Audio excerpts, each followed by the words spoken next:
ajuns? Da, m-am grăbit să ajung la masă.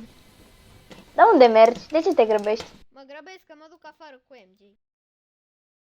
Pa.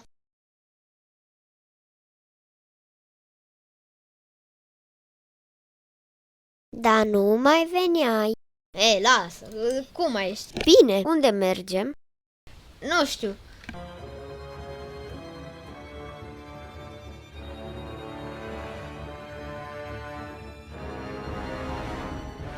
MJ, fugi!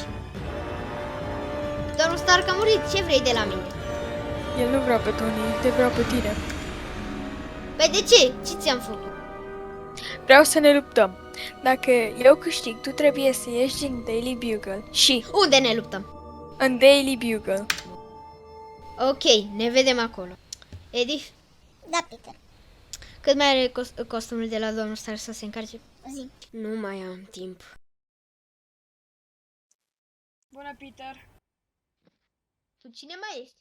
Eu sunt tu, dar că din alt univers. Ok, eu nu prea am timp să facem ceva, trebuie să merg la Daily Bugle. E ok, vin cu tine. Trebuie să le învingem pe Carnaj. Carnaj, nu? Parcă era din universul lui Venom. Ba da, dar am scăpat printr-un portal deschis din greșeală de Doctor Strange. Trebuie să merg la Daily Bugle. Ce faci acolo? O să merg doar într-o vizită. Ok.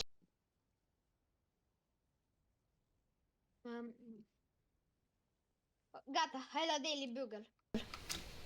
Ok.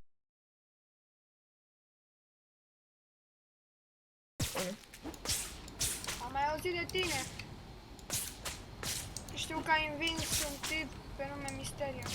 Da, îl credeam toți, și eu și Furry. Că nu a ajuns. Da, tu cine ești? Eu trebuie să-mi bat aici cu Peter Parker. Nu, eu trebuie să-mi bat cu Peter Parker. Da! Ok, o să o facem și o să câștigăm Daily Bugle-ul. Trebuie doar să-i vânăm. Atunci, hai să ne ascundem. Unde sunt? Da, e voiai să-ți spui. Am uitat să zic. Trebuie să ne batem și cu Dr. Doom. Ok. Îți promit că o să facem ce trebuie. Dar dacă o veni Carnage, nu înseamnă că o veni și Venom. Nu, am avut noroc cu asta.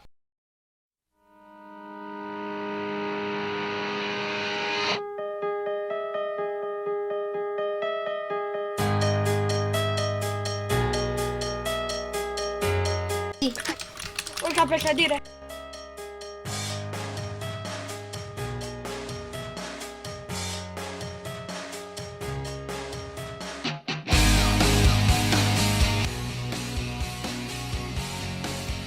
Asta nu arată prea bine.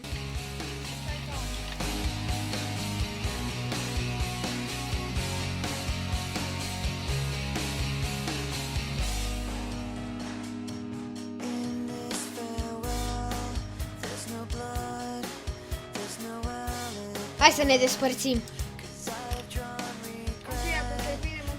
Deci,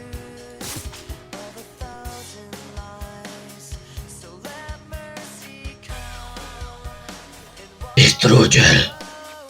Ai grijă!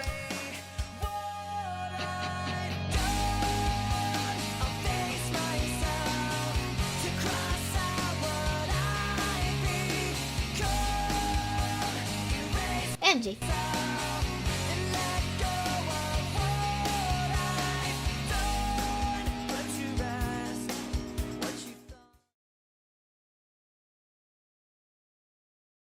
Știre, Spider-Man a salvat din nou lumea la Daily Bugle. Pentru mai multe informații vă așteptăm la ora